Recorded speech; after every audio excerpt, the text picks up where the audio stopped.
Okay guys, you've gone and caught yourself some beautiful Vic River mullet. Now I want to show you how to give you the best chance basically of using those to capitalise on catching yourself a barra. Now the first thing we're going to need to make sure we have is clear monofilament leader. You can use wire traces. It just becomes a little bit harder having a piece of wire basically holding the fish down. It prevents him from swimming. Sometimes with the weight on it, it'll actually stop him from moving and he just becomes a dead bait on the bottom, which barra don't tend to go for. They really like that live moving mullet. That's going to be the key to catching yourself one. The first thing we need to do is you need to make a judgment call on how deep the water is. So if you're fishing in say 3 meters of water, and you think that the fish might be sort of on the bottom a bit more, well then you need to make sure that your float is going to be set at a depth where your fish is going to get down there and swim next to those barra. Now a great little investment are these red and white 2-inch floats. The good thing about them is they've got this tiny little clip on them.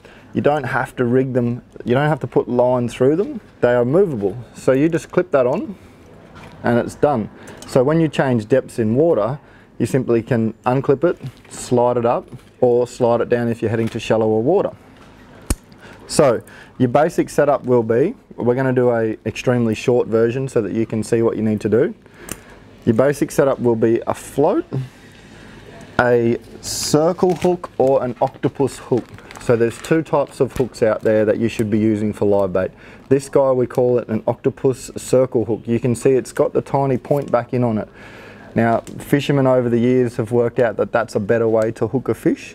Some people believe in using them, some people don't. Otherwise, you've just got your standard octopus hook, which will do the exact same thing. Your catch rate might be a little bit better with these, so maybe look at investing in some octopus circle hooks.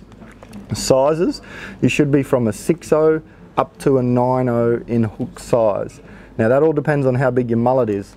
There's no point whacking a 9/0 hook through a tiny little mullet. It's just not going to look right. The fish isn't going to look natural. He's not going to swim. So you need to have a couple of different sizes of hooks so you can change to be suited to whatever mullet you're using.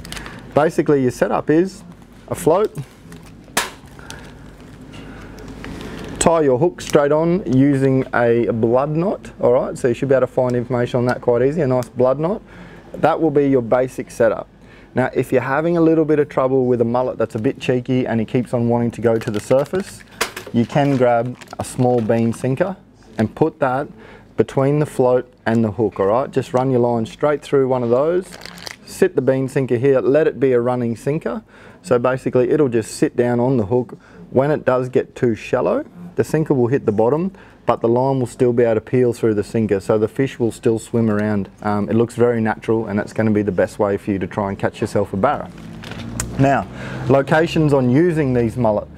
Where you've caught that mullet, generally if you throw it straight back in there, there will be barra out there stalking those mullet. Barra are obviously looking for food all the time. You've just caught their food with the cast net. So if you sort of head out just a little bit off the bank, throw it in there, you'll give yourself the best chance.